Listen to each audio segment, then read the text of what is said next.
ugu horeyn sargaalka wata damdamiska iyo guud ahaan ciidanka damdamiska qaranka Jamhuuriyadda Soomaaliland gudoomiyaha degmada guddiga fulinta guud maayir ku-xigeenka iyo xogeyaha iyo howlwadeennada dawladda hoose iyo dhammaan dalladaha 15 ah ee halbowlaha iyaguna ee halkan ka qayb qaadanaya dadweynaha qaranka Jamhuuriyadda Soomaaliland gaar ahaan gobolka Maroodijeex siiba degmada Gacalibaax iyo xaafadan Daami waxaynu arkaynaa tacabkii dheeraa aynu galnay dabadeed maanta in dalxiis iyo reereyn iyo qurux inoo yahay ballayga Daami waxa kale oo lagaga waantoobay haddii roob da'o khasaarihii ka dhalanayna wuu yaraanaya maadaama oo aynu qashinkiis ka nadiifinay oo ililidiisii maanta bannaan yihiin waxa kale oo aynu ognahay in madaqada caalamka uu ka jiro xarun la yiraahdo coronavirus oo kolba wajiga la soo baxaya xanuunkaas wuxuu ka dhalanayaa waa caafimaad darro intuu ku jiro qashinka iyo wasakhdu ayuunba caafimaad darradaaduna ay taagan tahay halka dadweynaha maamulkii gobolka oo isaguna ka qayb qaadanaya anigoo ah xogeeyay fulinta gobolka waxaan mahadnaq ballaaran oo kal iyo laaba oo aan la koobi karayn oo halbowle ah oo naftood hurayaal ah oo aan leeyahay miisaanka xasanaadka Allah idigu daro dadkiin iyo dalkiin baad u shaqaynaysaan taariikhdaydu xusi doonta oo naftooda badbaadinaya habeen iyo maalinba ciidanka damdamiska halka waxaan leeyahay ma abaalkooga ma gudi karno haynu ula shaqayno si kal iyo laaba aynu u fududayno hawlaha ay hayaan ee aan la koobi karayn siday u qabanayaan waxaynu ognahay iyagoo hawlahan ku koobnayn inay haddana nadaafadii 5tii subaxnimo inoo la soo istaageen ilaa intay dhamaanayaan inay la taagan yihiin waxa si gaar ah iyadana ugu mahadnaqayaa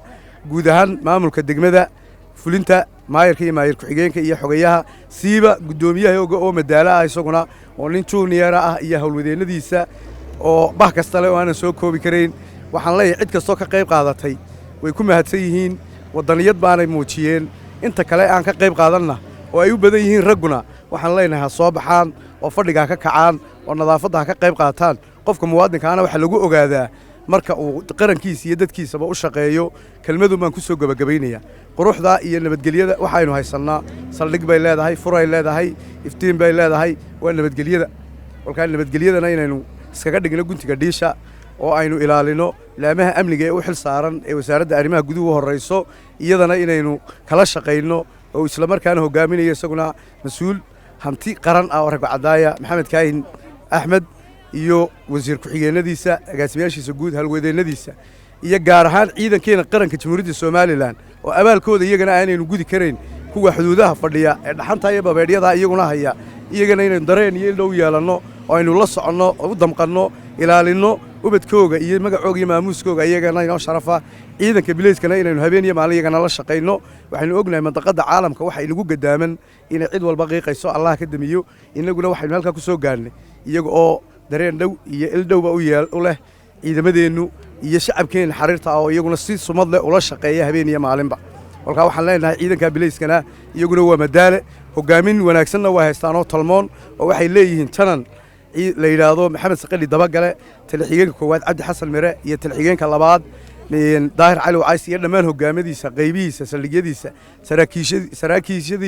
saraakiishiisa alifle ilaa dable waxaanu leenahay iyagana abaalkooga ma gudanayno la shaqeyno baahda saxaafadda iyaduna halbowle ah oo xilliga u taagan iyadana waan salaamay oo mahadnaqayaa guud ahaan iyo isku duumli baynu halka ku soo gaarnay aynu la soconay isku duumnida midnimada wax wada qabsigaana meel lagu wada gaaraa ka maamul gobol ahaan habeen iyo maalin waan idila shaqeynaynaa waliba si gaar ah waxaan ula shaqeyn doonaa haweenka 15 daladood ee halkan taagan ciidanka qaranka habeen iyo maalin waan wada taaganay janankooga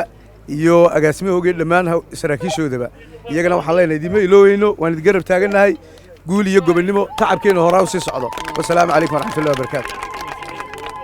iyaraan ku yardaro madaxweyne ku-xigeenkii qaranka Jamhuuriyadda Soomaaliland oo isaguna inagala soo qayb galay si inoo dhiiri geliyo inoo garab istaago inoo tusay damqasho iyo dareen ayaanu isagana u mahadnaqaynaa waxaynu halkaa ku soo gaadhnay ee qarankeenu horumarka ballaaran ku gaadhayna waxa weeyaan siyaasadda qaran ee uu hogaaminayo madaxweynaha qaranka Jamhuuriyadda Soomaaliland mudane Muuse Biixi Cabdi Xildiid iyo madaxweyne ku-xigeenkiisa iyo wasiiradiisa waxaanu leenahay siyaasaddaasina waa mid mudan oo talmoon oo wax wada tashi iyo isku qabsi muuqatana madaxweynahana saasaynu kula shaqeynaynaa habeen iyo maalin u garab taaganahay guul iyo gobonimo